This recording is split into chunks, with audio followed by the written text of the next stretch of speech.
राष्ट्रपति का कार्यकाल एवं पद रिक्त होने का तरीका। राष्ट्रपति के कार्यकाल का वर्णन जो किया गया है भारतीय संविधान के अनुच्छेद 56 में किया गया है। यानी राष्ट्रपति के कार्यकाल का वर्णन जो है भारतीय संविधान में अनुच्छेद 56 में किया गया है। यानी राष्ट्रपति के कार्यकाल का वर्णन जो है भारतीय संविधान के अनुच्छेद 56 में क्या किया गया है कि राष्ट्रपति का जो कार्यकाल होगा, राष्ट्रपति का कार्यकाल जो होगा, वह जो है 5 वर्ष का होगा। 5 वर्ष का होगा राष्ट्रपति का जो कार्यकाल होगा वो 5 वर्ष का होगा। पद रिक्त होने का जो तरीका है राष्ट्रपति का कि किस तरह से जो है पद रिक्त हो सकता है, यानी राष्ट्रपति के पद रिक्त होने का तरीका, किस तरह से राष्ट्रपति का पद रिक्त हो सकता है। तो एक हो सकता है मृत्यु के दौरान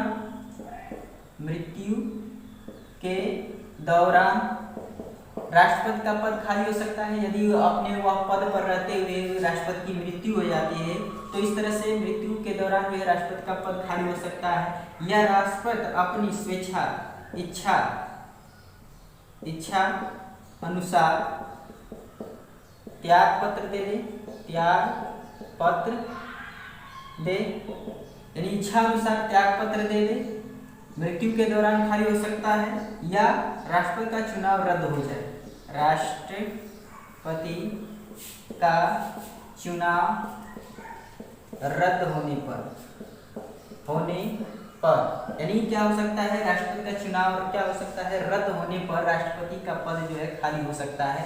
यानी राष्ट्रपति के पद रिक्त होने का जो तरीका है, या तो राष्ट्रपति का क्या हो जाए, मृत्यु हो जाए, आकस्मिक मृत्यु हो जाए अब उसके पद पर रहते हुए, या राष्ट्रपति जो है अपनी इच्छा अनुसार अपना क्या हो सकता है, त्याग पत्र दे सकता है।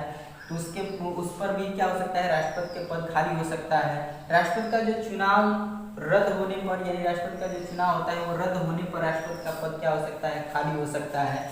तो ये राष्ट्रपति के पद रिक्त होने का जो तरीका है वो जो है 3 तरह से होता है। उसके बाद हम आगे देखेंगे कि राष्ट्रपति जो है अपना त्याग पत्र किसको देता है। तो राष्ट्रपति देखेंगे कि त्याग पत्र जो है अगर उसके बाद राष्ट्रपति अपना त्याग पत्र जो है, राष्ट्रपति अपना त्याग पत्र, तो राष्ट्रपति अपना जो त्याग पत्र होता है वह जो है किसको देता है, तो राष्ट्रपति अपना त्याग पत्र जो है इच्छा अनुसार वह उपराष्ट्रपति को देता है, राष्ट्रपति को देता है। यदि उपराष्ट्रपति का पद भी क्या हो, खाली हो, राष्ट्रपति अपना त्याग पत्र उपराष्ट्रपति को देता है और उपराष्ट्रपति इसकी सबसे पहले इसकी क्या करता है, इसकी सूचना जो है लोकसभा अध्यक्ष को देता है, लोकसभा अध्यक्ष को देता है, लोकसभा अध्यक्ष को देता है। यानी राष्ट्रपति अपना त्याग पत्र जो है उपराष्ट्रपति को देता है तथा उपराष्ट्रपति जो है इसकी सबसे पहले सूचना जो है लोकसभा अध्यक्ष को देता है। यदि उपराष्ट्रपति भी क्या हो, अनुपस्थित हो, यदि यहाँ हम कह सकते हैं कि यदि जो है उपराष्ट्रपति भी क्या हो, अनुपस्थित हो, मतलब यदि उपराष्ट्रपति का भी क्या हो, पद खाली हो, राष्ट्रपति का पद भी क्या हो, खाली हो, यानी उपराष्ट्रपति का पद खाली हो, तब जो है यदि राष्ट्रपति अपना त्याग पत्र क्या करता है, त्याग पत्र देना चाहे और उपराष्ट्रपति का पद भी खाली हो, तो वह जो है सर्वोच्च न्यायालय के मुख्य न्यायाधीश, सर्वोच्च न्यायालय के मुख्य न्यायाधीश होता है, वह जो है क्या करता है, अब राष्ट्रपति का पद संभालता है सर्वोच्च न्यायालय का मुख्य न्यायाधीश। अगर ये भी अनुपस्थित हो मतलब अगर इसका पद भी खाली रहे तो जो होता है 30 न्यायाधीशों में से 30 सर्वोच्च न्यायाधीशों में से जो वरिष्ठतम न्यायाधीश होता है वह क्या करता है, इस राष्ट्रपति के पद को संभालता है। यानी राष्ट्रपति अपना इच्छा अनुसार त्याग पत्र जब देना चाहे तो वह उपराष्ट्रपति को देता है और उपराष्ट्रपति इसकी सबसे पहले सूचना जो है लोकसभा अध्यक्ष को देता है। यदि किसी कारण उपराष्ट्रपति का पद भी खाली हो, यदि उपराष्ट्रपति का पद भी खाली हो तो राष्ट्रपति का पद जो है वह सर्वोच्च न्यायालय के मुख्य न्यायाधीश इसका पद संभालता है राष्ट्रपति का। यदि सर्वोच्च न्यायालय के मुख्य न्यायाधीश का भी पद क्या हो, खाली हो, तो वह जो है उपस्थित हो, ये भी अनुपस्थित हो, तो सर्वोच्च न्यायालय के में जो वरिष्ठतम 30 न्यायाधीश होते हैं, सर्वोच्च न्यायालय में जो 30 अन्य न्यायाधीश होते हैं, वह उसमें जो वरिष्ठतम न्यायाधीश होता है ये इसके पद को क्या करता है, संभालता है। उसके बाद हम देखेंगे महाभियोग की प्रक्रिया। राष्ट्रपति पर महाभियोग की प्रक्रिया, राष्ट्रपति पर महाभियोग की प्रक्रिया का वर्णन संविधान के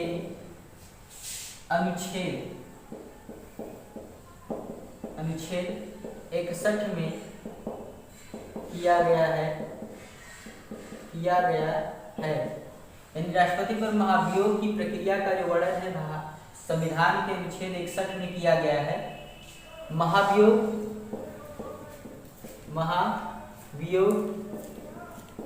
की प्रक्रिया राष्ट्रपति पर लाने से पहले उसे 14 दिन पूर्व सूचना देना पड़ता है। यानी राष्ट्रपति पर महाभियोग की प्रक्रिया लाने से पहले उसको 14 दिन पूर्व क्या करना पड़ता है, सूचना देना पड़ता है कि हाँ पर क्या लगा रहे हैं, महाभियोग की प्रक्रिया ला रहे हैं। तो यह अनुच्छेद 61 में क्या किया गया है, महाभियोग की प्रक्रिया का वर्णन किया गया है। महाभियोग की प्रक्रिया एक ऐसी प्रक्रिया है जो राष्ट्रपति को उसके पद से हटाने के लिए लगाया जाता है। उसके बाद जो है जब राष्ट्रपति संविधान का अतिक्रमण करता है तब जो है महाभियोग की वियोग प्रक्रिया राष्ट्रपति पर लगाया जाता है। यानी जब राष्ट्रपति संविधान का अतिक्रमण करता है, यानी संविधान के नियम का पालन नहीं करता है, उसके विपरीत दिशा में कार्य करता है, तो तब जो है राष्ट्रपति पर महाभियोग की प्रक्रिया जो है लगाया जाता है। यह जो है संसद के किसी भी सदन में महाभियोग की प्रक्रिया संसद के किसी भी सदन में पहले लाया जा सकता है। यानी अब हम आगे देखेंगे कि राष्ट्रपति जो है पर राज्यसभा में, तो लोकसभा में 545 सीटों में लोकसभा में 545 सदस्यों में से 1/4 सदस्यों द्वारा आरोपित होना चाहिए,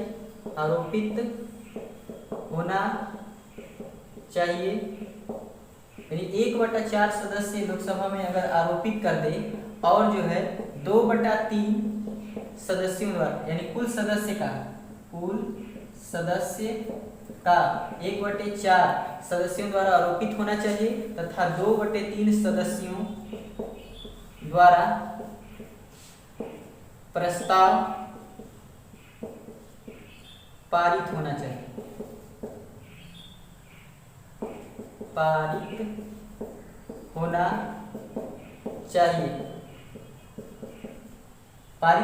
यानी 2/3 सदस्यों द्वारा जो है लोकसभा सदस्यों में से क्या हो जाता है, 2/3 सदस्यों द्वारा क्या होता है, प्रस्ताव पारित हो जाता है। और राज्यसभा में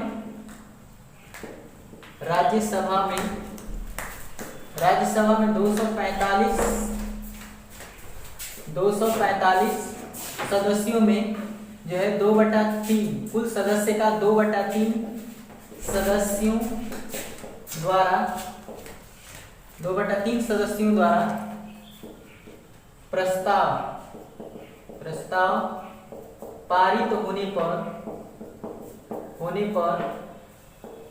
पर जो है राष्ट्रपति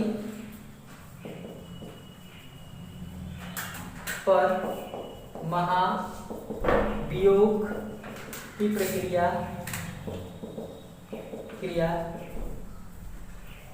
लाई जाती है। राष्ट्रपति के पद रिक्त होने पर, यानी लोकसभा में 545 जो सदस्य होते हैं कुल सदस्यों का 1/4 सदस्यों द्वारा आरोपित होना चाहिए और 2/3 सदस्यों द्वारा प्रस्ताव पारित होना चाहिए। राज्यसभा में 245 सदस्यों में से कुल सदस्यों का 2/3 सदस्यों द्वारा प्रस्ताव पारित होने पर राष्ट्रपति पर महाभियोग की प्रक्रिया लाई जाती है। उसके बाद जो है राष्ट्रपति का पद रिक्त होने पर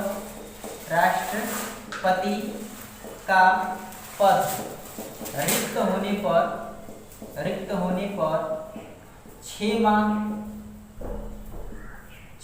के अंदर